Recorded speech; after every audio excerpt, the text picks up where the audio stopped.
So now what we are going to discuss today in our presentation is what is the objective of the foreign trade policy since beginning. What was the need of this RoadTap scheme? How it has replaced the earlier MEIS scheme? What are the broad features of this scheme? What business are required to do in order to avail the benefit of this scheme? Wherever this scheme is, I would say, not in line with the intent, what all could be done to safeguard the business interest, and what all are other issues or other aspects which probably government should have considered while designing the scheme and notifying the rate.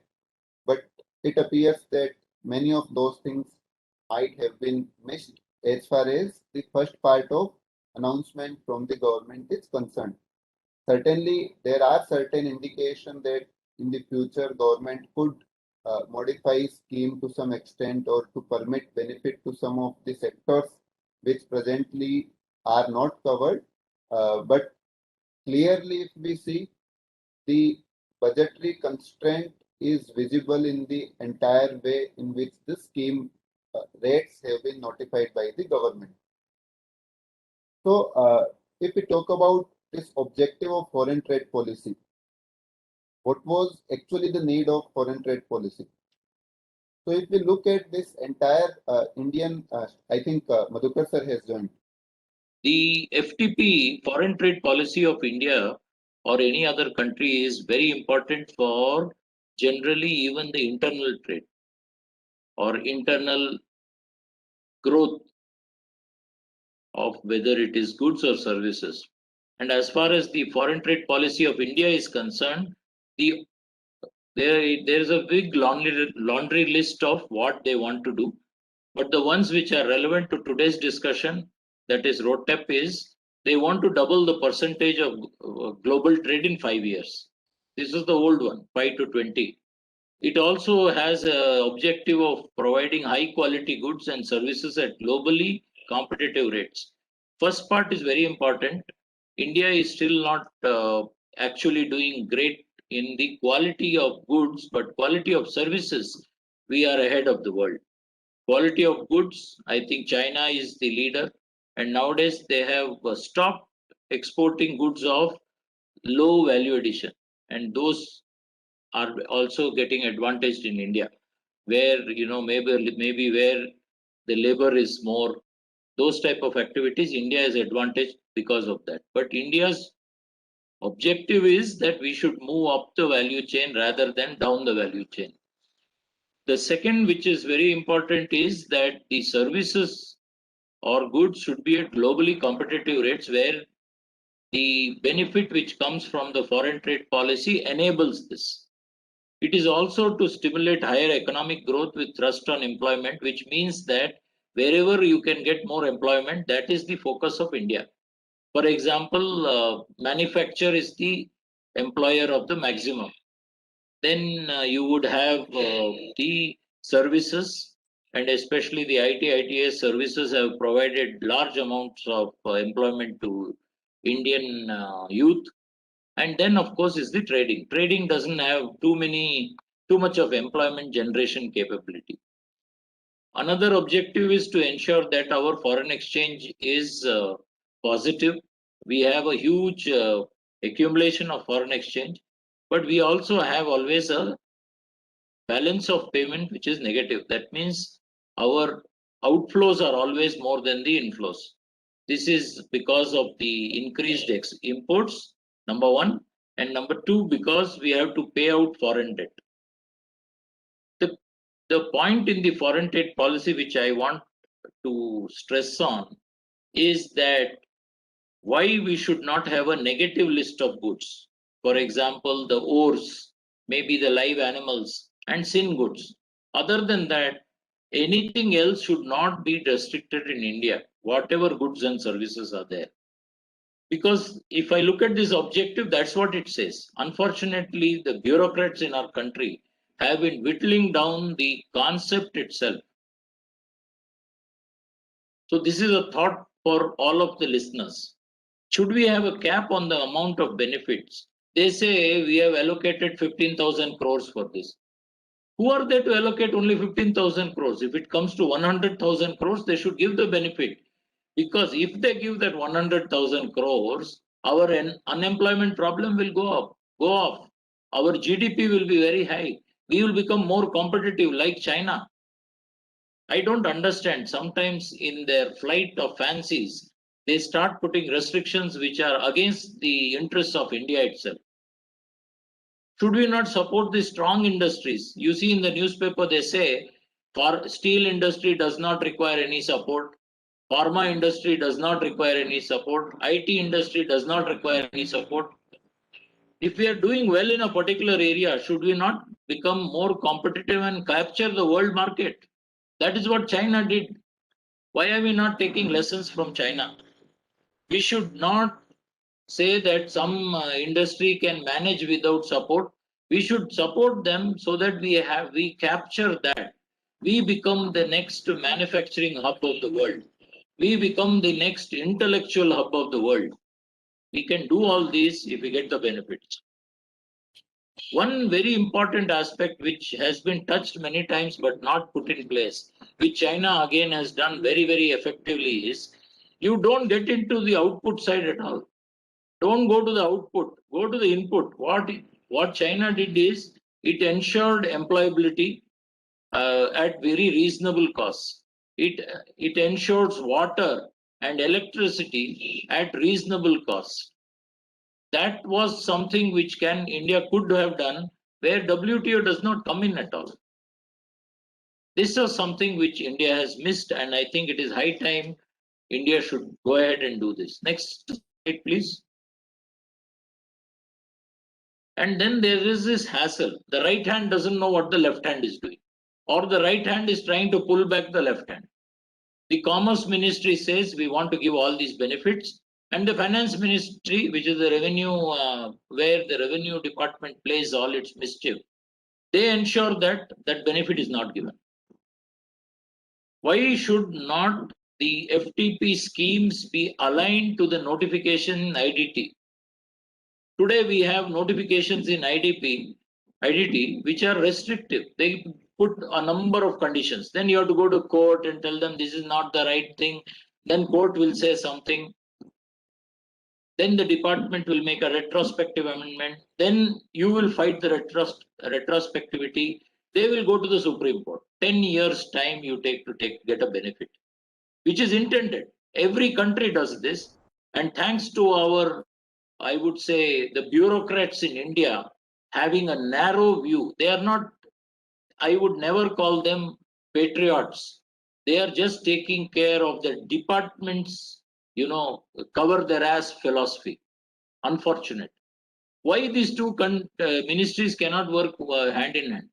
Commerce and Finance Ministry. I have not understood this at all. I don't know whether Prime Minister knows the type of nonsense these people do to each other. Why they cannot put a common notification? Numbers may be different.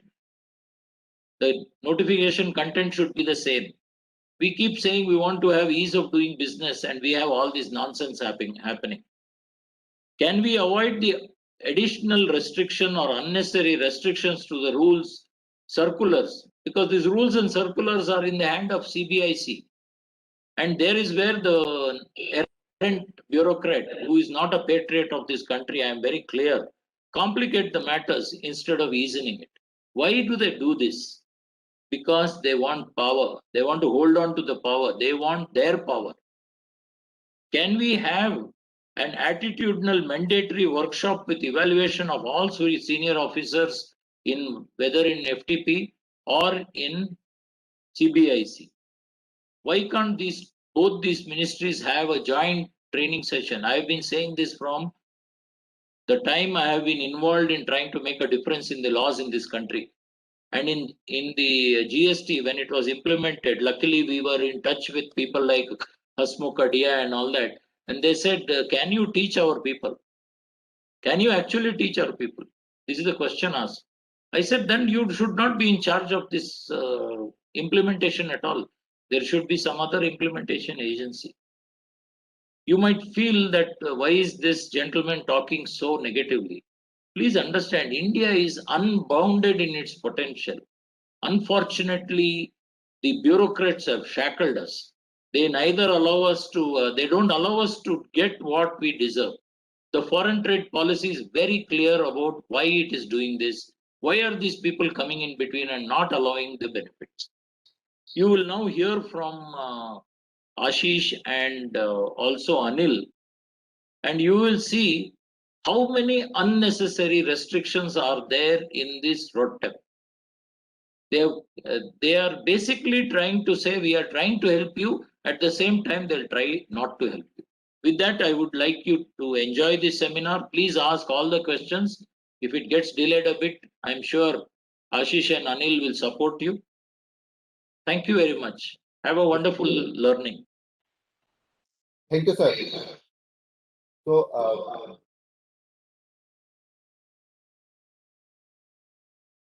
okay, I think now there is no echo.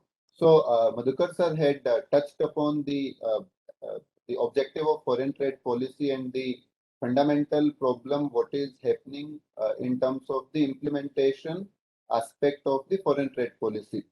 So now if we come around the this present topic of today's remission of duty taxes on the export product. So if we go in little background as to why this new scheme has come from the government. So as we all know that India is also party of WTO. So the MEIS benefit what was given by the government, there was a dispute in the World Trade Organization, and in the dispute it was finally held that the scheme given by the Indian government to the exporter are in violation to the treaty entered into between the constituent member of this World Trade Organization. So where initially there were some relaxation provided to developing countries that till they reach to a certain stage, they can give benefit to their exporters. But once they cross a particular stage, thereafter, that benefit should not be given in the form of direct subsidy, etc., to the exporter. So India had lost that case in the World Trade Organization. Now, because the India had so some member had mentioned that it is low, probably maybe error from the part of the member. So when India had lost this MEIS case in the World Trade Organization, so thereafter the Indian government had decided to discontinue this MEIS scheme. And there was notification to that effect, whereby it was provided that with effect from 1st January 2021, there is not going to be any benefit of MEIS in respect of goods exported from India. In fact, if we look at the period prior to this 1st January 2021 also, there was monetary cap what government had put up for the exporter that beyond a certain limit, you cannot claim the benefit. Now the point comes, what is the, when the MEIS was withdrawn by the government, so what is the basically difference between the MEIS and the RoDTEP and why this RoDTEP has been introduced? So if we look at the MEIS, it is basically this merchant export incentive scheme. So that is a kind of incentive what is given on the output product what is exported from India. But as far as the RoDTEP, because that MEIS was held to be invalid, where it was not permitted to be provided in the form of subsidy. So this RoDTEP scheme was designed by the government, where the objective was not to give incentive. Am I audible? So the objective was not to give the incentive, but to give the rebate of taxes, whatever have been. Now the rates announced by the government. So Ashish, at a later point of time, he will take you through the how to create a ledger, how to file the shipping of the ROD, how to create a ledger, how to create a script, how to transfer the script. So now I will spend some time on the issues and challenges in the present RoDTEP scheme itself. So presently, GST department is giving the GST refunds. So as Madhukar sir said, exports should not be taxed. There are a number of reasons to say export should not be taxed. Even if it is taxed, it should be refunded. There are a number of reasons. So thereby, GST department is giving the GST refunds. Customs department is giving the customs duty refund in the form of duty drawback. If you import capital good under the EPCG, they are remitting the customs duty portion. If you import the goods under advance authorization, the government is remitting the or exempting the customs duty portion. Or if you are a normal exporter, you are receiving the duty drawback benefit from the government. So GST side, GST department is giving the refunds. Customs duty side, customs department is giving the refund. Then what is this of the government to give one more remission scheme? So reason is there are other taxes apart from GST and customs levied by the local government or the central government. Excise duty on diesel and petrol, VAT on diesel and petrol. There are some local taxes like municipal taxes, mandi tax, stamp duties, electricity duty. We all know that electricity is the important component for any manufacturer. So he may be self-generating the electricity through captive power plant, or he may be procuring from the government grid. There are a number of taxes apart from GST and customs. The government is levying those taxes. The government now is remitting in the form of the ROTTEP scheme. So one important part here, your vendor may not be charging the tax, but if you take the example of electricity transport distribution companies, they are not in their output is not liable for GST. Therefore, whatever the GST paid to their vendors, it will become a cost to the your vendor. So your vendor's price includes GST. So the government gone one step ahead. Any tax not rebatable in the hands of your vendor. Whatever the taxes he took it as the cost, that also should be that also is factoring now in the ROTTEP scheme. So that is the reason the government introducing the ROTTEP scheme. In the place of MES, why ROTTEP scheme is introduced, as is explained very well. So now the ROTTEP scheme introduced by the government. So there are some challenges. Some categories of the people, they are eligible for the. Anil had discussed about the MEIS and RoDTEP. So if we look at the evolution of the export promotion scheme in India, so earlier there was like duty entitlement passport scheme till September 11. Then there were various other incentive schemes in the policy of 9 to 15, which may be FMS, FPS, or VKGUY, etc. In the policy of 15 to 20, the primary scheme what government has been following for the export incentive is MEIS scheme. And in addition to that, for the textile sector, there was ROSCTL and a separate scheme what government had announced. And after the MEIS scheme, basically now there is one is the RoDTEP scheme, which is going to be there in force. And for the textile sector, ROSCTL will continue.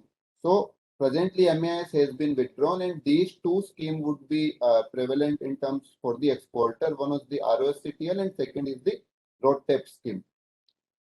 So, if we look at the RoDTEP, unlike the MEIS, it is included in the Chapter 4 of the Foreign Trade Policy. And when we look at the Chapter 4, it is not for the export promotion, but it is the duty remission scheme.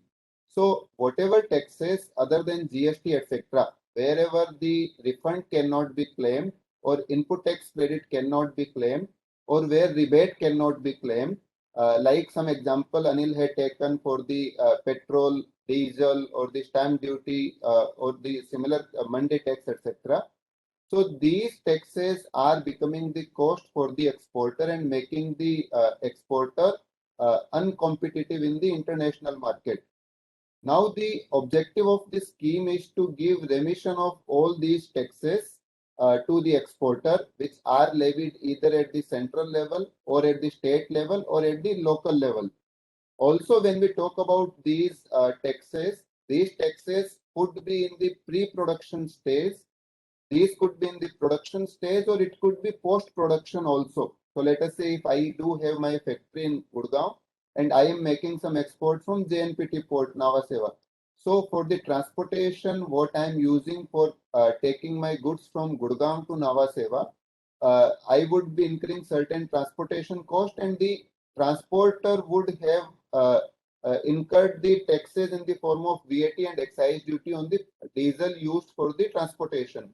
So that much cost is actually getting or embedded in the export product. So the objective of this roadmap scheme is to reimburse the taxes incurred by the exporter at the all stages. So again, one very important aspect of the road, there is no minimum turnover criteria to get the benefit under the scheme.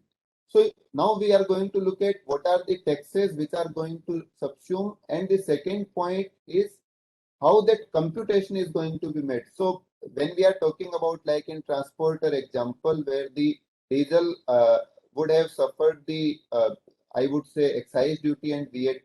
Now the question arises, is it going to be a separate computation for each of the product, or government is going to give some standard rate by factoring into all those things? So if you look at the taxes, what government had indicated that they want to cover in, I would say reimburse in the form of road tax are like VAT and excise duty, which are used in the self-incurred transportation, or these items incurred for generation of electricity in the power plant, or fuel used in the running of the machinery or plant. So these are, I would say, somewhat directly related to manufacturing or the transportation of the goods. Then electricity duty on the purchase of electricity, Mandi taxes, municipal taxes, property taxes. Then under GST also, many type of input tax credit cannot be claimed, like purchase of motor vehicle or the employee insurance or the goods lost, stolen, destroyed, etc.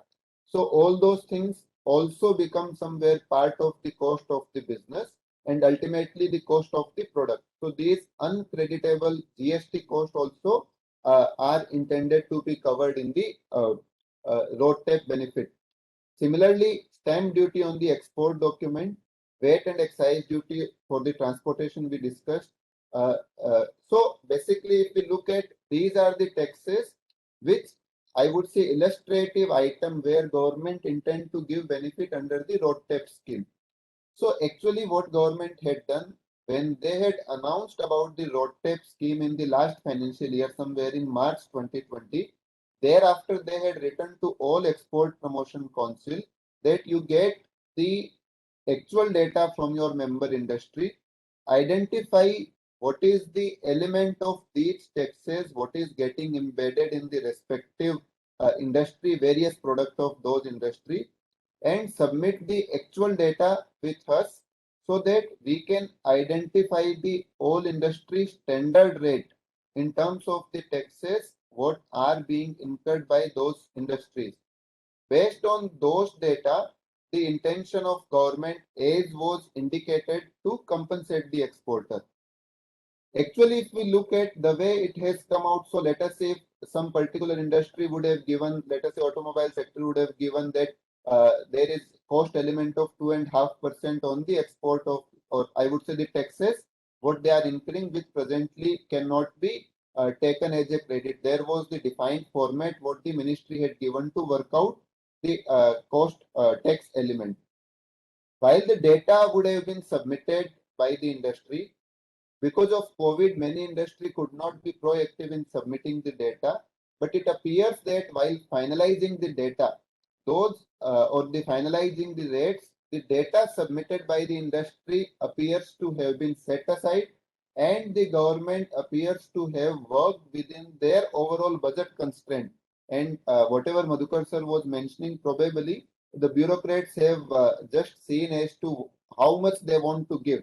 And based on that, they have defined the rate. So actually, if somebody talks about that in a particular sector, if a person works out that what is the tax cost which they are incurring, vis-a-vis the actual benefit what they are getting in terms of the scheme, one would see that there is going to be huge difference, in some cases maybe difference of 60, 70, 80%. And very surprisingly for many of the industry, government did not give benefit at all, though these industry are also incurring huge cost. Let us say example of steel industry, where the electricity is very prominent or important cost for the steel industry, but they have not given the benefit for the steel industry. So that way, this data collection exercise, what was actually envisaged vis-a-vis what is given, there appears to be huge difference between the two.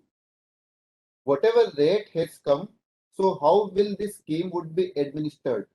So this scheme would be administered in the complete digitization process. There is not going to be any manual intervention. So as an exporter, when I am exporting my goods, simply I need to create a ledger on the IceGate portal. And once I create a ledger on the IceGate portal, that will be an account maintained for me in respect of all export made by me from my IC import export code. So whenever shipping bill is filed, I need to mention on the shipping bill that I want to claim the road tax benefit. Once that intention is made clear on the shipping bill and the EGM is filed and late export order is, I would say, issued, thereafter the automatically the benefit of the road tax is going to be credited to the ledger what is maintained in the uh, IceGate portal. So like if we talk about in GST where there is electronic credit ledger, here also there is going to be a road tax credit ledger. Unlike GST where we need to put the number in 3B to get the credit, here that will be automatic that once we declare intent on the shipping bill and the goods are exported, that benefit would be credited in the credit ledger. So this is the broad scheme what has been provided by the Ministry of Commerce and the earlier advisory issued by the Ministry of Finance. Now this script, whatever is coming in the credit ledger, it will not be in the form of cash. It is in the form of e-script. That script, yes, I can use and I can transfer it also. So the notification issued by Ministry of Commerce provide that the details, rules and procedure for the scheme, like how do we make application, what are the time limits, when do I realize the export proceeds, what documentation, etc. to be followed. All these things are going to be notified by the Ministry of Finance through separate notification. So as of now, there is no such notification issued by the board. So we have to wait for that notification to actually get into the implementation aspect of the scheme. If we further look at, one of the important aspect in the scheme is export consideration realization. So the scheme provides that as an exporter, I need to get the currency as per the timeline provided under the FEMA Act. So let us say if I am exporting anything today on the 21st of August, so today certainly I cannot realize the foreign currency. So once that export formalities are completed, I would be granted a road tax benefit in my credit ledger. Now let us say within time permitted under the FEMA, I am not able to realize the foreign currency. So in that situation, what would happen? That the amount whatever I have been given benefit in my credit ledger, I would be disentitled to claim that benefit and that would be taken back from me. How it is going to happen? How the government is going to monitor these aspects? Probably through EBRC system, etc., where there is likelihood of getting it, I would say, integrated with the scheme so that if delays are there, it is automatically prompted in the system. But yes, presently there are no specific mechanism what has been rolled out by the government that how this tracking would be there. But yes, it specifically provides that you have to realize the money within the time frame. Then also there would be sufficient mechanism to ensure that there are no fraudulent claim like there are the safeguard measures presently for the drawback scheme or IGST refund scheme for the exporter, etc. So in the similar way, there is going to be the necessary safeguarding mechanism in the scheme, whereby only genuine claims are filed by the exporter, and any incorrect claim, if made, that would be entitled to be recovered.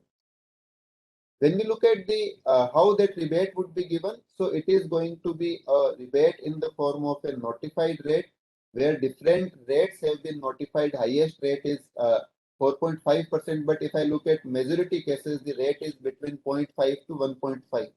So that will be as a percentage of FOB. In some of the product, in addition to this ad valorem rate as a percentage of FOB, there is a capping on the absolute amount also. So let us say, I would say 50 rupees per unit and 0.5%. So in that situation, that percentage of FOB value, along with that, there would be monetary limit. So anytime the exporter is claiming benefit, the system would be designed in such a way that as and when I am putting my HSN code of the export product through shipping bill, the standard rate as per the rate schedule annexure 4A would be identified, and subject to that overall capping, the benefit would get credited to my credit ledger. Then, if we look at this RoDTEP scheme, as I was mentioning, it is under Appendix 4A of the FTP scheme. Then one more thing what they have provided in this scheme is that there is going to be the ceiling rate and the overall budget outlay for this scheme. So whatever ceiling rate has been fixed in this scheme, beyond that ceiling rate, benefit would not be given unless there is a specific representation made to that effect. Now, because unlike MEIS, where till the I would say for the period prior to last financial year, whatever exports were made, if my export were entitled for benefit, and if those exports were made to eligible countries, I was given the benefit. There was not like a specific monetary limit, or that within that limit only I can get the benefit. But here, what government appears to have done is that they have very limited budget what they have put up for the benefit to be given under the scheme. And what they are going to do is, each financial year continuously they are going to monitor the type of product being exported, quantity being exported, export from the India. Whenever they feel that the benefit is somewhat crossing their budgeted outlay or somewhat approaching to that, they could recalibrate the rate. So it is not that the rate what is given is going to be forever. There is going to be continuous review of the rate on annual basis, and wherever it appears that the budget outlay is crossing, then probably government could recalibrate the rate. Again, appears to be very regressive step, because the benefit when industry would be claiming, when exports are increasing, benefit would be claimed by the industry. But government is somewhat putting a cap that yes, we do not want to give beyond this amount. So even if your exports are getting increased, but we will tweak the rate to some extent. So that way, I think again somewhat regressive thought process in the scheme maker. Now there is specific provision which provide that there is not going to be any arrear or contingent liability. So any past arrear, if any, those are not going to be provided over the next financial year. So any export what I'm making in the current financial year, I need to claim that benefit in the current financial year. It will not spill over to the subsequent financial year. So these were the broad aspect of the scheme. Now, certain sector they have they are not giving the benefit under the scheme. I am just telling the sector where they are not giving the benefit. I will leave it to Anil at the later part of discussion as to what is the rationale of not giving the benefit for these sector, and how to address that aspect of not giving the benefit. So, in terms of there is, I would say, very long list of ineligible categories, where the government has provided that if I am importing certain goods and those goods are for the purpose of re-export, so in that situation I cannot claim the RoDTEP benefit.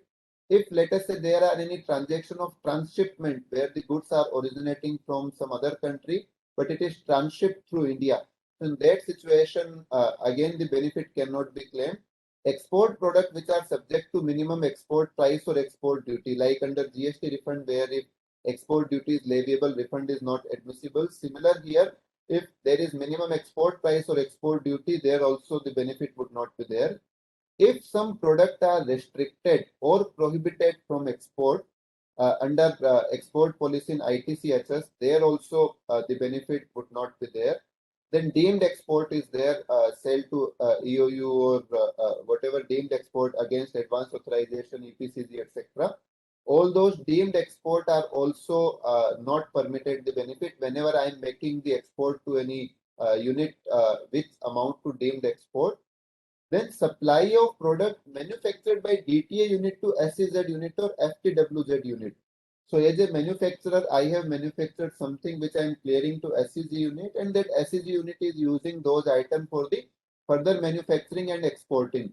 So here, even though I would have incurred various these non-creditable costs, but this scheme has specifically provided that my supply to SEZ unit, I will not be entitled to get the benefit of this RoDTEP in respect of this supply to SEZ. Similarly, if I am making supply to free trade warehousing zone, I cannot claim the benefit. Again, this is somewhat, I would say, contrary to what was the practice in terms of MEIS, where on supply to SEZ also MEIS was available, and in case of FTWZ also, there is recent judgment of High Court. I think Madras High Court, where it has been held that this supply to FTWZ MES benefit is available. Then product manufactured in the EHTP and BTP. Very importantly, the product manufactured in the partly or wholly in a warehouse under section 65. So this is the mover scheme. What I understand, many of our clients are also claiming the benefit of mover scheme, where the import can be made without payment of duty, and I can use this scheme of this mover either to import duty free for re-export or duty deferral for the domestic clearance. Here also what they have provided that I cannot claim the benefit if the goods are fully or partly manufactured in the mover warehouse. Again, there are some nitty-gritties surrounding this which Anil would cover in the challenges aspect of the discussion. Then the scheme again curtails the benefit in case of export obligation, where the export obligation are fulfilled against advance authorization or DFIA or special advance authorization. So if I am importing certain goods under advance authorization and I am exporting those finished goods by using those raw material, here the scheme provides that I cannot claim the benefit of advance authorization along with the RoDTEP. Product manufactured by EOU unit, product manufactured or exported by FTZ, EPZ or SEZ unit, then product manufactured under the notification 32/1997, those are the international jobbing transaction. Then the export for which EDI has not been generated or export from the non-EDI port. And the last one is goods which have been taken into use after manufacturing, that is the second-hand goods. So if you look at the entire list, actually the objective or the thought process what government is following is very difficult to understand, because many of these ineligible categories of industries are actually engaged in making direct export or are bringing a substantial chunk of the export benefit in the country. So what is the rationale? How should industry look at? I'll leave that part for Anil to deliberate in the course of his discussion. Only thing what government has provided that in respect of advance authorization or EOU and SEZ, there was hue and cry by the industry and a very strong representation were made. So the scheme provides that for these industries, certainly government could consider in the future to give benefit, but again it is not provided that when would government give benefit to this sector, at what rate benefit would be given, etc.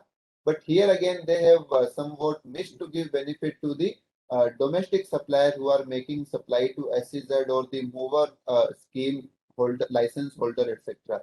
So for those sector there appears to be permanent debar in the scheme. There is not, government is not giving any futuristic date for those type of the exporters. So how this monitoring and review of the scheme is going to be there?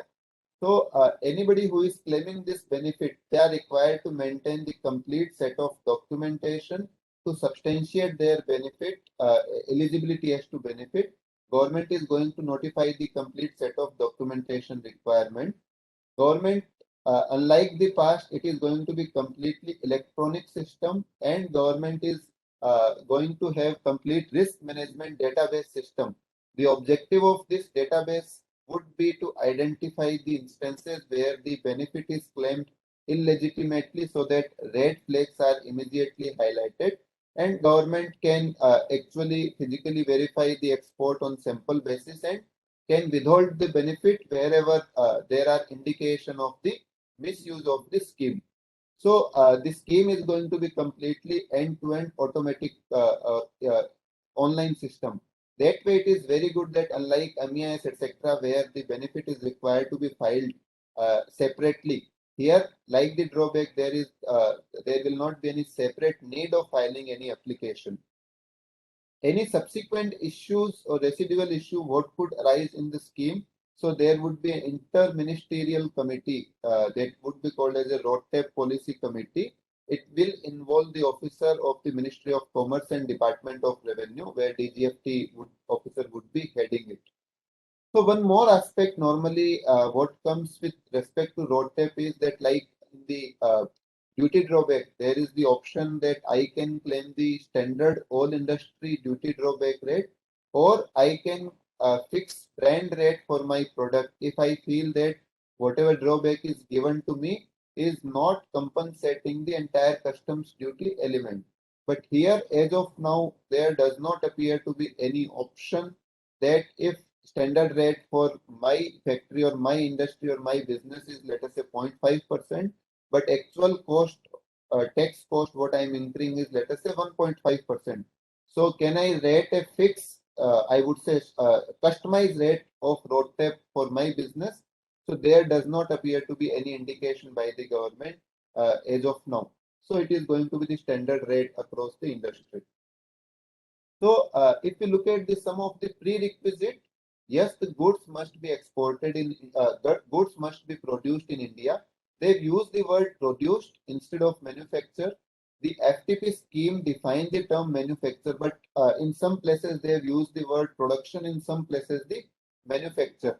So essentially it could be seen that any product which is manufactured in India, so those product would be entitled for the benefit. Here the term manufacturing, one could look at the definition of manufacturing, what is given in the foreign trade policy, and the definition is wide enough, where it covers not only the physical changing of the form, etc., but labeling, relabeling, reconditioning, testing. All those items are all process which results into these type of process which result into finished goods. Those process are also covered in the definition of the manufacture. So looking at the scheme where they are using the word production and manufacturing interchangeably at different places, one could look at the entitlement as per the definition of manufacturing under the foreign trade policy. There could be instances where that interpretational issues could arise, whether it fall in the manufacturing or not. Those instances, as an exporter, I need to look at, because ultimately the onus is going to be on me, that whatever goods are exported, is it manufactured in India or not? If it is held to be not manufactured in India and I am claiming the benefit, I would be liable for all the consequences of taking our benefit, interest, penalty associated with that. So again, if I look at one of the prerequisite, in my shipping bill, I need to select specifically that yes, I want to claim the benefit. So what I need to select is if I want to claim RoDTEP Y. If I do not want to avail, then I need to mention RoDTEP N.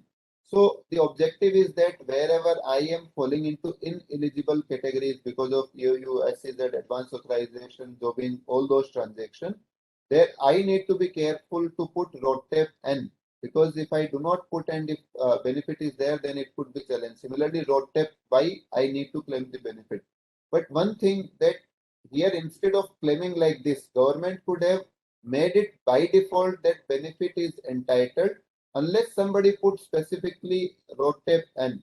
Because what we have seen in the past where this sometime as exporter I forget to mention the indication of MEIS on the my shipping bill or the other benefit, where the department has always tended to deny the benefit on the guise that there was no declaration in the shipping bill. But yes, there are the continuous judgment of the courts to provide that the benefit cannot be denied merely because it was omitted to be mentioned. So those type of challenges certainly could be in the RoDTEP scheme also. But as a business, I need to make sure that all I do put up all the process in system whereby all my export consignment mandatorily has this declaration of yes or no, depending on whether I'm eligible for the RoDTEP benefit or not. So these are, I would say, some of the more procedural aspects which I will not get into much as of now. Now, if I look at what business need to do immediately in terms of the business plan, what all of us need to do, that actually whatever benefit is given, whatever small or big, but how do I ensure that I do not miss out my benefit?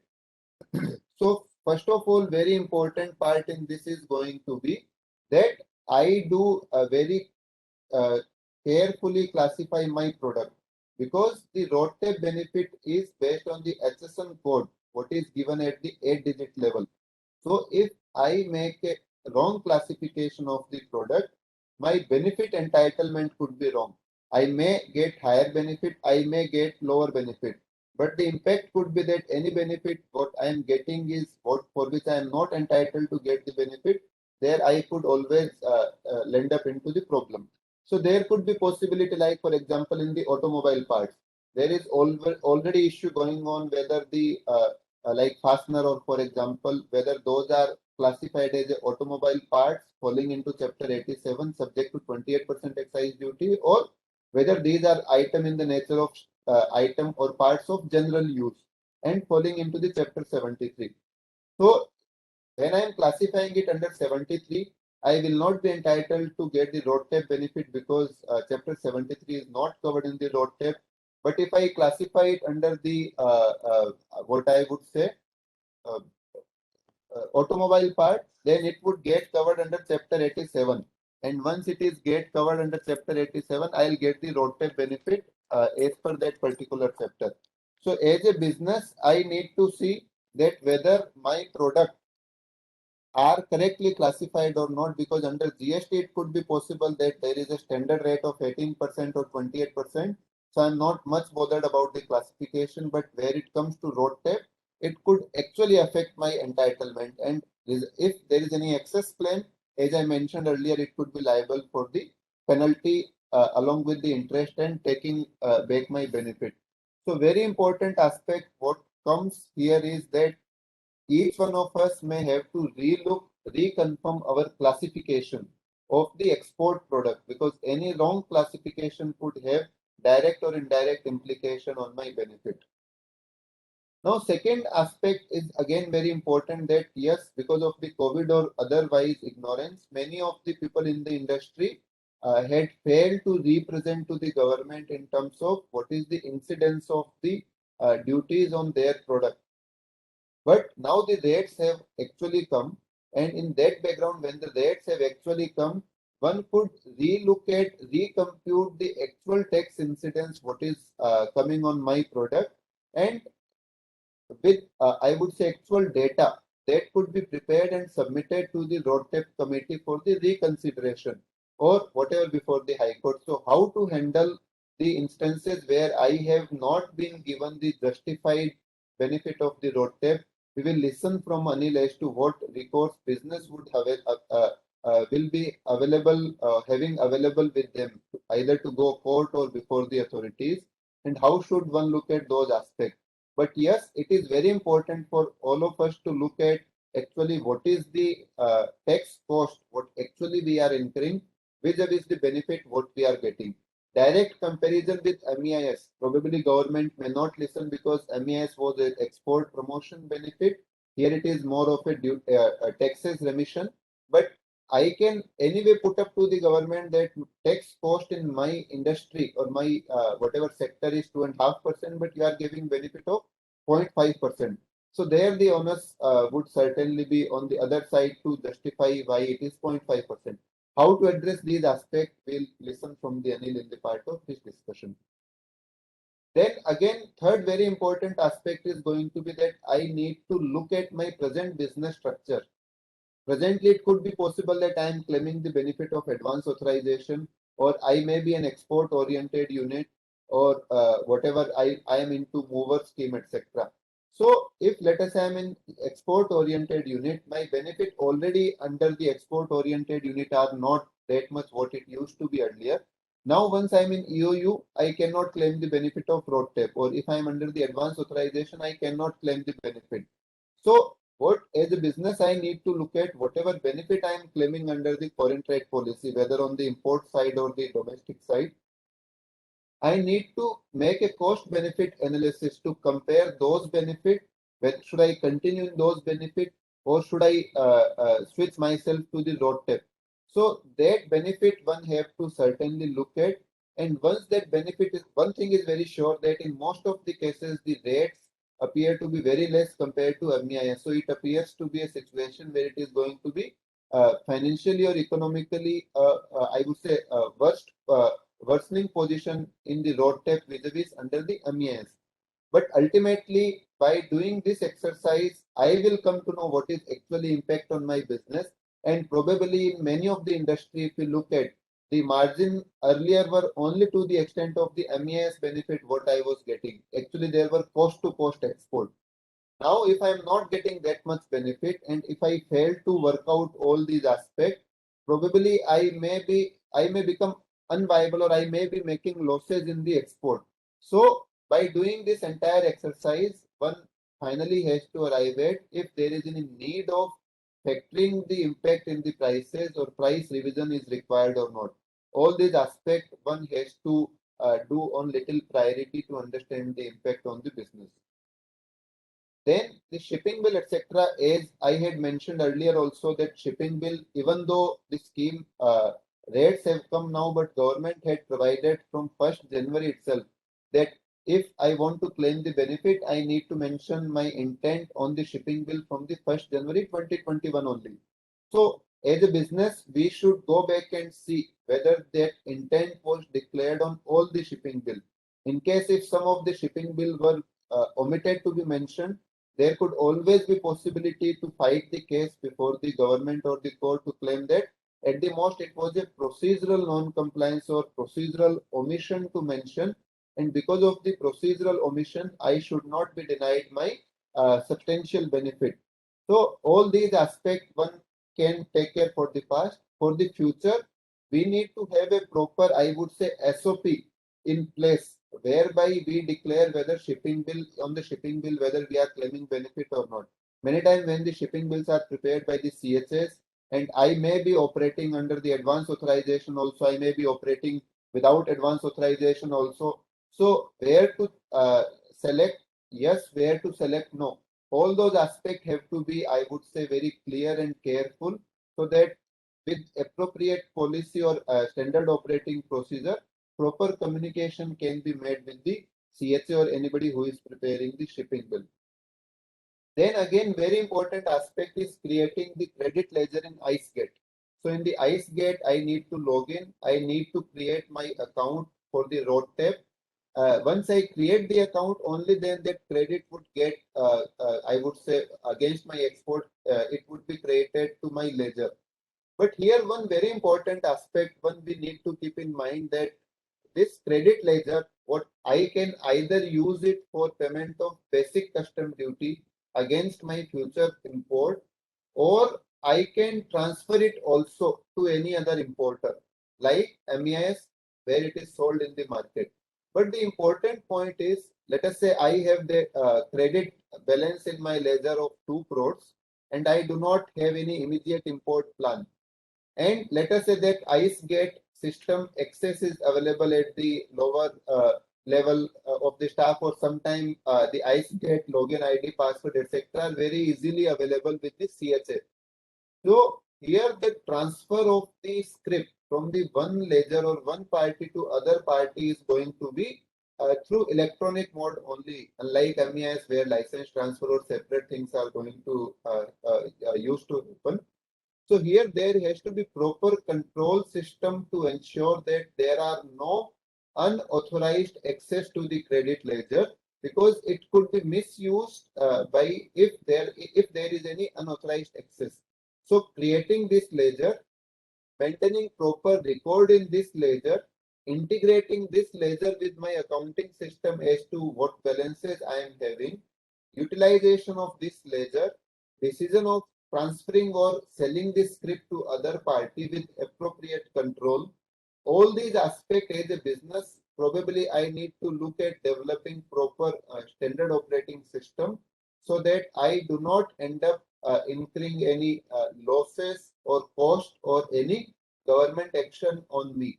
So broadly, if I look at these are the various aspects what business need to do in priority in time to come, so that whatever little benefit is given by the government, at least that benefit is not lost because of non-fulfillment of or short fulfillment of any of these aspects. As I had mentioned earlier, these are some of the aspects. There are going to be detailed rules, notification by the Ministry of Finance to implement these aspects, which we expect very soon going to come. So once those rules and procedures are put in place, then yes, we all would be in much better position to know as to what all compliance to be made to get this benefit. So at this point, I would conclude my deliberation. Now I would invite Anil to take up the part discussion on the what are the challenges in the road tax, where the government has missed the bus, and if I am not given my benefit, what all, how I could look at that actually I get the benefit. So Anil, the stage is yours. You can be little closer to the mic because last time you were little feeble in terms of the audibility. Okay. Thank you, So Ashish. screen is visible, Anil. Yes, sir. Some ineligible categories in the road tax scheme. One is goods manufactured in the bonded warehouse, customs bonded warehouse, sir. So one important point here, this restriction is not at entity level, at GSTN level, or the IEC code level. It is only at the factory level. Let us say ITC company is having 12 factories in Andhra Pradesh. So out of 12, one factory got a license under the mover. They are operating under the customs bonded warehouse regulations. Only that factory is not entitled for the road tax scheme. All other 11 factories, they can go for the road tax scheme. So it is factory wise. In fact, if you go little deeper, those goods got benefited under the mover. If you export those finished goods, you are not entitled for the. Otherwise, you are manufacturing 4 products in the factory. You have gone for bonded warehousing regulations, benefit for one product. You are disentitled from road tax for that product only. The balance other 3 products where you have not got the benefit of mover, you can still apply for the road tax benefit. So this is one important point. Another is advance authorization. Hello, Anil sir. Exporters who got the benefit under the advance authorization scheme. So here also the important point is it is license specific. If you file the shipping bill mentioning that this shipping bill has been used for discharge of the export obligation under the advance authorization license, generally you are not eligible for road tax. So it is a license specific. It is not that once you apply for advance authorization license, you are completely depart from the road tax scheme. So those goods manufactured by using the advanced authorization license and exported the goods and filed the shipping bill in discharge of export obligation under the advanced authorization. Only in those cases you are not eligible for road tax. Rest of all other exports of that advanced authorization, he can apply for the road tax. Another disability, EOU, SEZ, FTWZ, they are not eligible for the road tax. This is the conceptual mistake done by the government. There are three reasons why the government denied the benefit. One possible reason is they are availing the customs duty benefit. EOU, SEZ, and FTWZ, they are availing the customs. Second, the fixing the rates job has been given to the Ministry of Finance officers. So the revenue constraints could be the other reason. And third reason, lack of proper coordination between Ministry of Commerce and Ministry of Finance. These are all the three reasons. However, the export promotion councils for EOU and SEZ, they strongly represented before the Ministry of Commerce and Finance. So later on, they agreed.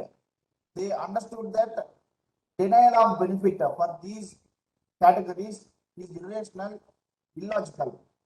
So the Ministry of Finance realized their mistake and subsequently also issued a circular stating that SEZ units are also, first you mention your entitlement in the shipping bill, later on we will see like that they issued a circular. So now in the notification they said, for we are not in the future, we will announce a date from the date when we will give this benefit even for the EOU, SEZ, and FTWZ. So these four categories, mover, advanced authorization holder, EOU, SEZ, and FTWZ. In these four categories, what is that benefit they are enjoying is the customs duty benefit. But the road tax is the refund or remission or rebate of other local taxes. ASIS has said they are refunding, rebating, remitting under the road tax scheme. In that list, you won't find the customs duty levy. So these four categories, they are enjoying the customs duty exemption, but the road tax is for some other taxes. These two taxes are mutually exclusive. So the exporter in DTA, he is enjoying the customs duty benefit in the form of oil industry rate, and he is also enjoying the road tax benefit. But the EOU and SEZ and advanced authorization holder and mover, they are now denied for the ROTTEP benefit. So this is the crux point. The SEZ and EOU, a mover factories, they are discriminated from the other exporters. If the other exporter, if he enjoys the road tax, if he is able to export the goods with the road tax benefit, naturally the other exporter will be in a better footing. He can give the competitive pricing. SEZ and EOU, these four categories, they cannot compete with the exporters, other domestic exporters. So this is a discriminatory violation of Article 14 principle. This is one. Another reason, earlier government is giving the MES benefit even to the EOU and SEZ. So suddenly they said you are not eligible. So this is also the strong point or even for challenge before the court. So these four categories should immediately either to file the writ petition before High Court or before filing the writ petition, they can even approach the government saying that if the government immediately is unable to implement a scheme for these four categories, we want to fight legally. Ashish has explained the game changer between past and present. In the MES is a subsidy. MES is something a benevolent or perquisite given by the government to the exporters. But the road tax is remission of actual tax incidence. Whatever the tax paid by the exporter, that they are reimbursing it. So it is a actual paid tax and government is reimbursing it. So it is not something benevolent one given by the government to the exporters. It is now a legal right to the EOUs and over. So the government objective is taxes Anil, should not be exported to foreign countries. So, like what Anil had mentioned, for this sector, probably the thought process, what would have gone in the mind of the officer that because these or these type of exporter are availing the customs duty benefit, so they should not be given the road tax benefit. But it is contrary to the scheme itself because scheme does not provide for the customs or this road tax is not intended for the customs because for the customs duty drawback is already there. So unlike MEIS, where it was like Anil mentioned that where it was a bounty or benevolent for me, here it is my right to claim the refund or of the my right to claim the road tax benefit because this is actually intended to give me the tax burden what I am bearing on my product. So anybody where he finds that either he has not been given the benefit or the benefit given to him is not in commensurate with the actual tax cost what he is incurring. In that situation, certainly those exporter could make their claim before the High Court by way of writ petition to claim that this intent or objective of the scheme is not achieved. Plus, if we look at these nature of exporter, EOU, SEZ, etc., where without road tax, many of those could be at disadvantageous compared to domestic exporter. That could itself be a violation of Article 14 that based on the arbitrariness. But as was mentioned by Anil, government had indicated that to these SEZ, EOU, etc., they will give the benefit.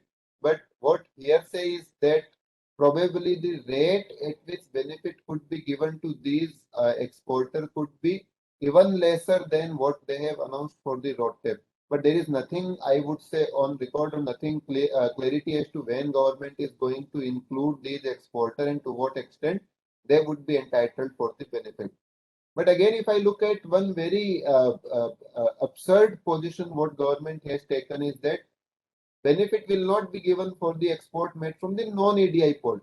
Now, if let us say, for example, government has failed to upgrade its infrastructure and could not convert any port to ADI port or the ADI system is not working and as an exporter, I am exporting through those ports.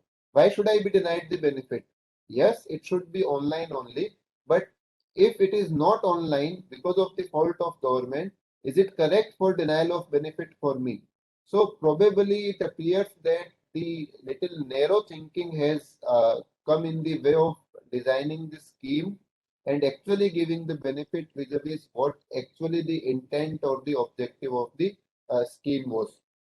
So as we had mentioned in the earlier discussion also that why government has postponed the benefit, probably the reason Anil had mentioned, and here government may be trying to work out with the lesser rate for this sector or we do not know whether actually the export oriented unit or this status EOU status is going to be relevant in future or maybe for like advance authorization when the new FTP scheme comes it whether the advance authorization would be there or whether it will be in some different form. So the intent behind postponing of this benefit to this sector, we will come to know only when it is actually notified by the government. Now, if you look at the second issue, what this has arisen that some of the sector have been excluded from the scheme at all. So, steel, pharmaceutical, fertilizers, chemicals. Actually, if we look at these are the sector where India has made a significant progress in last 5 years or so, whereby good export is achieved. Now to say that anyway, because these sectors have achieved the good export, so these are not required the benefit. This was again very ridiculous statement what was made. But actually, as I had mentioned earlier, these sectors are bearing a huge tax cost in their entire production and supply chain cycle. So there does not appear any rationale for government to deny benefit to these sector. I am very sure that some one of us or otherwise also people are going to come forward and put representation, and I would say for that matter approach the High Court to avoid this artificial distinction what government has made for some of this sector. Then rate itself 0.1% to 4.3%, I would say very less. In fact, when I was checking for what I would say for the jewelry sector, if I am exporting something of 10 lakh or 1 lakh rupees or so, I'll be getting benefit of 100 rupees. So 0.1%, actually what is there? We are not very sure why this so less rate is there when actually so many taxes are still getting subsumed in my product cost. Value upper cap, again there unlike in the MEIS where it was directly whatever I'm fetching the export price, percentage of that was given. Now when the value upper cap is mentioned, does government wants that I should not get or fetch good price in the export market? So probably again here the does not appear to be any logic of putting the upper cap, because it is not that it is giving some benefit. Whatever taxes I am incurring, those things I am taking back, so that upper cap should not be there at all. So in last year, what government has allocated 13,000 crore. So here, Anil, can you touch upon this aspect, budget allocation? Good, Ashish. Budget what they have promised is 50,000 crore for the exporters, for this incentives. But finally, every year, finance minister said she is allocating 50,000 crore. But finally, allocated for this roadmap is only 13,000 crore. So when the exports are about 300 billion in a year, so 300 plus every year exports are getting increased. So if that is the quantum of the export, so the 13,000 crore, even it is lesser than 1% of the exports. So the quantum of the budget allocation should be increased. Then only the will be actual tax neutralization will happen now. Correct. So otherwise the rates, whatever have been notified, actually it is not translating to that effect when we look at the macro level. So unless the government is little liberal in terms of the budget allocation, actually the objective is not going to be achieved. Now, when we look at this, government is very strongly putting in the international community that the RoDTEP scheme is fully WTO compliant. But the way the rates are notified, because what we understand that some of the countries have already taken up the matter of questioning the RoDTEP also, saying that this is nothing but a change of name of the MEIS. How could government establish that the RoDTEP is actually correct? Could have been only by having empirical data to establish that if let us say we are giving 1.5% in a particular sector, actually the tax incidence borne by that sector is nearer to 1.5%. But if I would say the tax cost is let us say 1.5%, but they are giving 0.75% or 0.5%. And tomorrow, if the matter is raised before the WTO, it would be very difficult to put forward before the or to establish before the WTO that it is actual remission, because there the question will come, if it would have been the remission, then the benefit what you are giving or whatever you are reimbursing, it should be the actual cost, not the I would say the percentage rate what has been provided on ad hoc basis.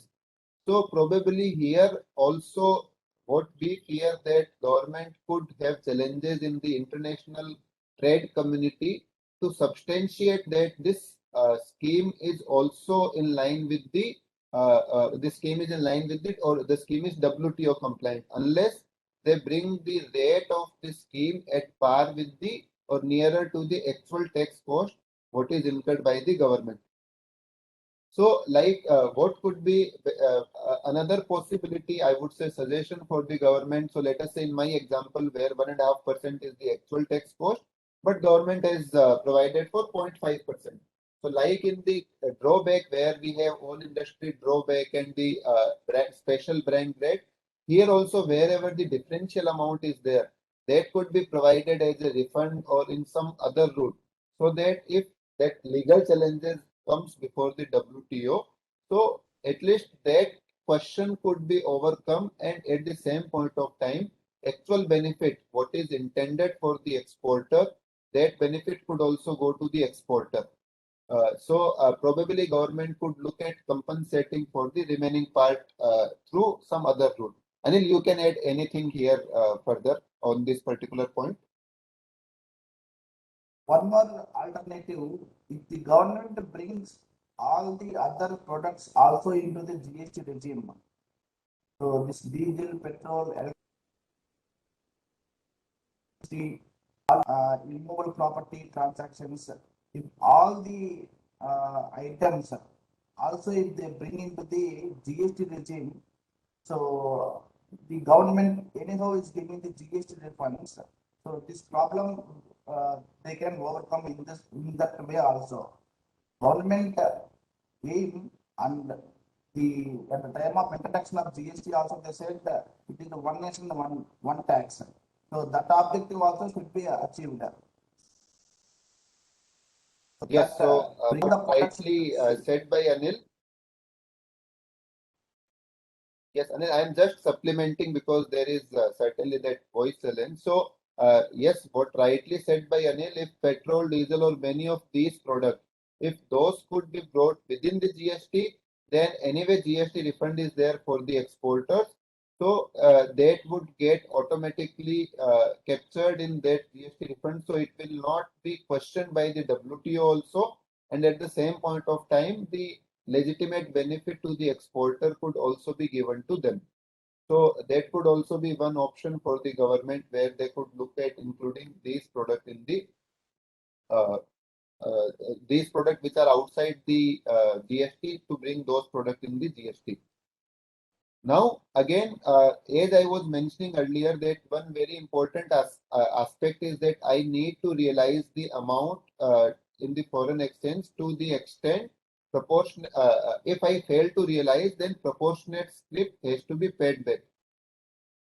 That is what the broad scheme provides. So again, there is going to be, I would say, specific nitty-gritties what are expected to be announced. But looking at the present wording, it appears that probably government has again looked very narrowly, because under the RBI, under the FEMA, I can apply for the extension, but here they have not provided anything specific with respect to the extension. So when we look at this extension point, or even if let us say there are the delayed realization, it is not that government is giving any, I would say, incentive or benefit to me. Actually, whatever cost I have incurred, that itself is going to be given to me. So for some reason or other, if there are delay in receiving the money, or there may be inordinate delay, as a business, I am already suffering on account of non-realization of money. Now, on the top of that, my benefit under the RoDTEP is also getting denied. So this is somewhat becoming, I would say, for double jeopardy for me, where I am getting very negatively impacted because of this condition. Then what certain exception what could be arising is that if let us say on the application to RBI waives off the requirement of receiving the foreign currency, or if let us say there could be some post supply discount, or if any amount etc are paid by through ECGC instead of by the buyer. So in those cases, how this RoDTEP benefit would be available? So those exceptions have not been notified. Nothing has been talked about as of now for these exceptions. Hopefully that these aspects would be positively taken by the government and the benefit would not be denied in these cases.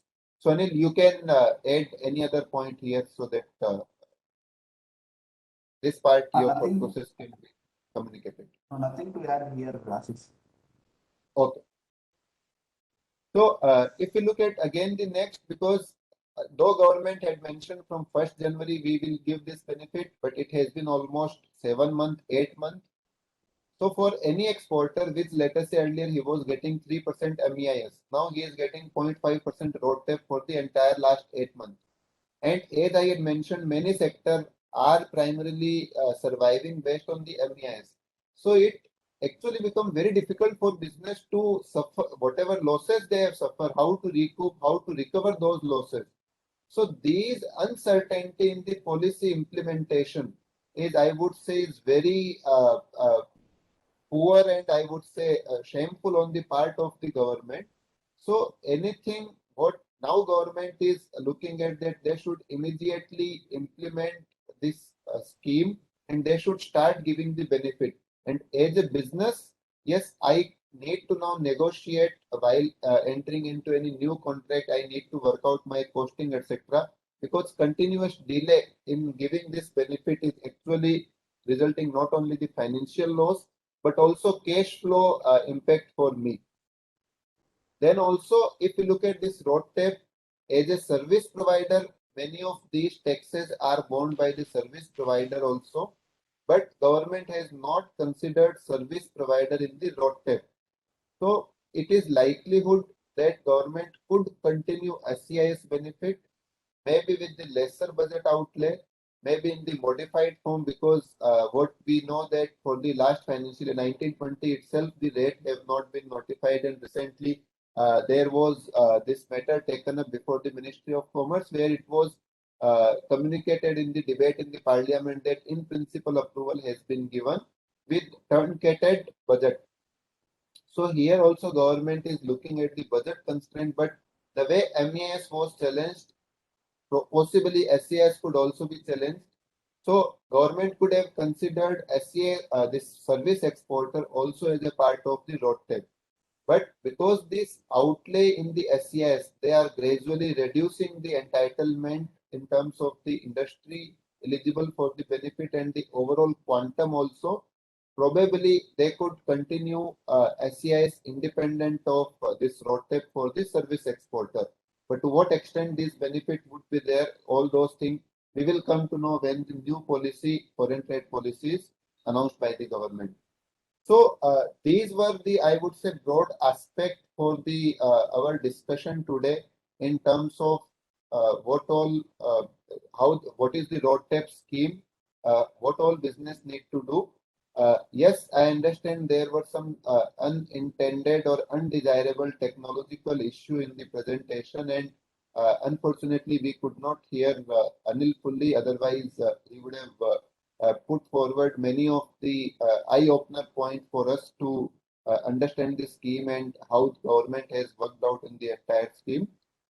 In fact, we had hosted a separate document of some 50 FAQs on the road tax. So many of you would have got it. If not got it, you would be receiving in the due course.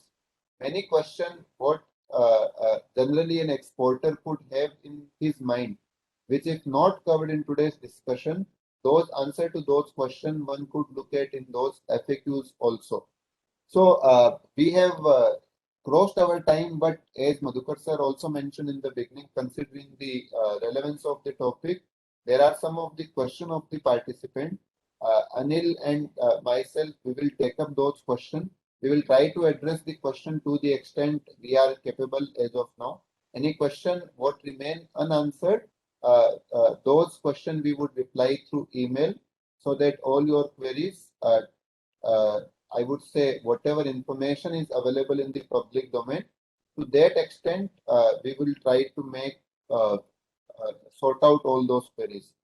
So, Namrata, could you just ask the question one by one? Yes, sir. So one question from Vishnumurthy. In the case of merchant export, if the supplier claims export obligation, can the ME eligible for RODTP? Anil, will you answer this question? The ultimate exporter can claim the RODTP benefit. So if I am an exporter, I am making supply on 0.1% to, sorry, I am a domestic manufacturer. I am making supply at 0.1% to a physical exporter, where the exporter is making actual exports from India. So I will not be entitled to claim this RoDTEP benefit. That benefit would be available to the actual exporter who is making the who is exporting the goods from India to outside India. Yes, Amrita. Next question. Anything we have mentioned in export invoice before dispatch? So, if I look at in terms of the policy or this guidelines requirement, it is required to be mentioned on the shipping bill of the intent of claiming the benefit.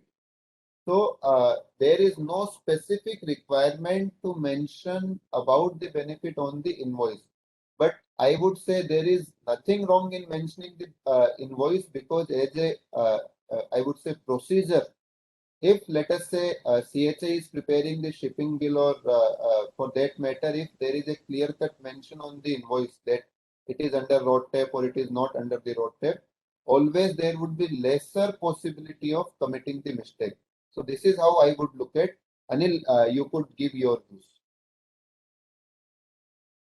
No, invoice, there won't be much changes in the invoice. Only shipping bill they have declared. Yes. Yes, Namrata. Next question.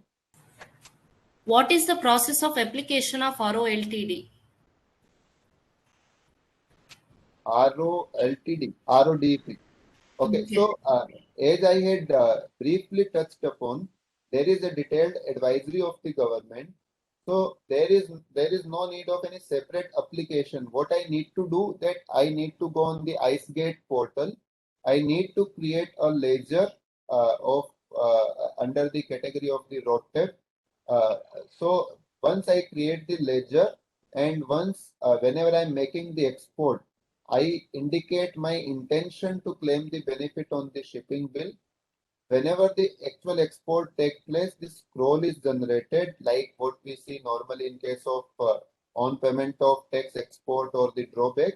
So those scroll would appear in that IceGate portal, and based on those scroll, one could identify as to in which or in which of those scroll the benefit has already been given by the government, and to that extent that benefit would get created in the credit ledger. So there is no separate manual application process under the RoDTEP. We are unable to create credit ledger in IceGate. Can a demo on how to create credit ledger can be shown? So what I understand, there are some technical glitches. In fact, when I was also trying day before yesterday to create ledger, so the portal was what is given in the advisory, vis-a-vis when we are actually going on the portal, it was not navigating it to the proper place. Still, what we will do, we will internally further re-examine it on the Monday with our technical team. When we get whatever, if we get the solution of that, we could look at creating a small video of 10 to 15 minutes, and that video can be shared with all of you, so that could give you an insight as to how to create that ledger. Namta, you can specifically note down this aspect. Still, if we find any issue, probably anyway, once the government is going to have further rules and notification by the Ministry of Finance, we would certainly plan one more webinar. Until that point of time, if the issue is resolved, we will take up that aspect in the live demo in that session also. Has the RODTP percentage fixed? If yes, where can we find the percentage details? So the on 17th of August, government had announced the rate. There was this appendix to the notification, and in that appendix, based on each HSN, government has already notified the rate. So that is available on the DGFT portal, normally available on the Google also. And what you can do, Namrata, along with this presentation of today, you can get the document from me and can share with all the participants. Sure, sir. Can the company entitle for RODTP benefit on export of imported training goods? Process undertaken in India is repacking the imported goods and export to different country. So, as I was mentioning, the benefit is given in respect of production of goods in India. So here, if I look at the definition of manufacturing, what is given in the FTP, it covers this manufacturing includes process such as refrigeration, repacking, polishing, labeling, reconditioning, testing, calibration, re-engineering, etc. So looking at this repacking appears to be covered by the manufacturer, but I would not conclusively comment as of now without getting into more in the factual aspect and examining it in the context of the production and manufacture terminology what they have used. Anil, you have more clarity or thought process on this? Now, if it is imported goods and if it is merely packing or testing, I think that is covered in the ineligible category. That is covered in the Ineligible category. If it is imported goods, yes. Imported goods only, I think, repack. So that repackaging in the manufacturing, what Anil, or the if you look at the objective of this scheme, I had imported goods. It was only custom duty paid. It did not suffer any of the domestic non-creditable taxes burden. It is only repacked and re-exported. So this, whatever the intention of this scheme is to give benefit where actually that duty burden has gone in the product. So that repackaging in the definition of manufacturing could be seen in the context of the goods what are of Indian. That is, I would say, the prima facie view, but certainly, as I mentioned earlier, we will like to get more into the factual aspect before giving any conclusive view. Next, credit ledger is created, but credit ledger is not yet credited. When can we get credited for the shipments already made? So that is $1 million question. All the exporter of the country are waiting for that day since 1st January. Let us hope that day come very soon. But as of now, that process of crediting has not started by the government. After SP, which website we have to update? After? SB. Okay. So as I mentioned earlier, there is no need of doing anything specific. Once you are doing on the shipping bill, you are indicating your intention to claim the benefit. And once that shipping bill is processed through the customs portal, then automatically that scroll would be generated at the custom end, and based on that scroll, that amount of load tab would get created to the credit ledger. Can I get SCRIP separately or same will be available on IEC Gate website? SCRIP script separately Okay. or Okay. same So, will be available? Unlike MEIS, here, as I had indicated earlier, my IceGate portal itself will have that under that road tab. Therein, all my script would get credited. So it will be in the electronic form, and from that electronic form, I can use it or I can transfer it. So the modality of how to use, how to transfer, that is going to be in the domain of Ministry of Revenue, I would say Department of Revenue, which procedural nitty-gritties to that effect are yet to be notified. So that would be done through that credit ledger only. Cast iron casting is eligible for RODTP percentage rate? So I would say very difficult to comment on the product level because that list is very long. probably you can share the HSN code with us and we can examine the HSN code and comment on that. But steel industry by and large is not covered by the RODTEP. Anyone having any Mineral products. Those are covered? Mineral products also not covered in the Okay. scheme. So Anil is saying mineral products are also not covered in this scheme. So, I would say that's all as of today in respect of the roadmap scheme. Again, I would apologize on our behalf for some of the technological issues. Still, I would like to thank all of you to take out the time to be with us in this deliberation. We hope that this discussion would make some meaning for all of us, whereby we would have understood the roadmap in a little better way, and whatever plan of action we need to undertake as a business, we need to now actually devise the strategy and implement those aspects so that we do not miss the bus and get the benefit as and when the scheme is actually fully operationalized. Wherever we have not got the benefit, yes, we need to look at the alternative ways and means to get into the scheme benefit. So that's it from our end. We thank you, all of you, for sharing us, and hopefully we would be again resuming back with the next round of the roadmap discussion whenever there is more clarity from the government.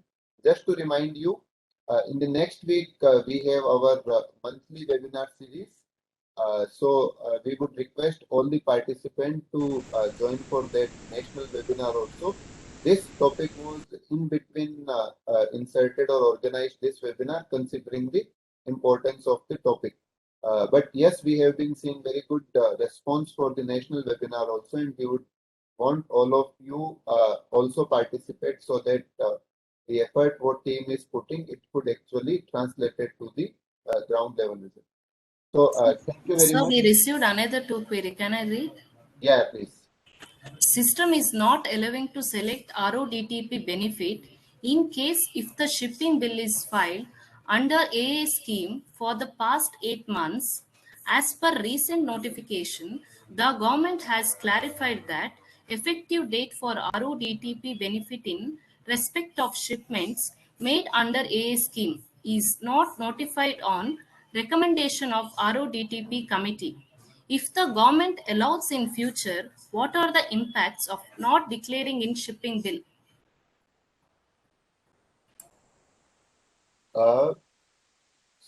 If as I had mentioned earlier, that this mention in the document, this is not the substantial or substantive condition. It is a procedural condition. I am exporting the goods. The goods what I am exporting, those have actually suffered the duty incidents. So these are actually two, I would say, main condition for claiming the benefit.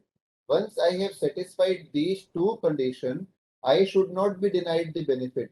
Why government is insisting that it should be on the shipping bill? Because they want to have a complete electronic system.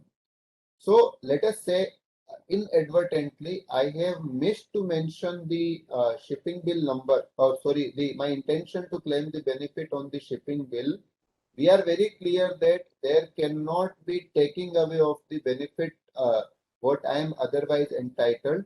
So certainly I should be getting benefit. So even if the ledger or the scheme is not working as of now for the past transaction and going forward, even if I have missed to mention those things, I should be able to get the benefit. How would I get that benefit? Whether it would be automatically coming to my credit ledger or not? So there probably that shipping bill amendment route has to be adopted, and based on that amendment of shipping bill, that benefit could created to my account. Anil, your anything different views? Now, if the government takes a partial decision to give the benefit even to the advance authorization holders, so they will mention how to transmit the shipping bills to the credit ledger. They will specify the procedure. So wherever I did not mention, can I the route available for me to would be to amend the past shipping bill? Section 149 of the Customs Act allows the amendment of the shipping bill. Yes. And That's recently there have been, I would say, a couple of judgment also where the courts are consistently taking the favorable views for that shipping bill document. Correct. Yes, Namrata, next question. Non-ferrous is eligible under RODTP. Sorry, non-SEZ. Non-ferrous, FERROUS. Non-ferrous is eligible under RODTP. So I am non-SEZ. I am a domestic exporter. I am not an EOU unit. Certainly, I am eligible for road tax. If that is the okay. So Namrata, you can do one thing. Yes, All sir. these queries you can share with any one of us. We will properly prepare the answer of these queries, and along with the PPT, answer to those queries can also be shared with all the participants. Or you can share the PPT well in advance. Answer could be sent in the next week also. Sure, sir. Okay, thank you. And thank you, Namrata, for arranging this call and being moderating this entire session. Thank you, everyone. Bye. Thank you, sir.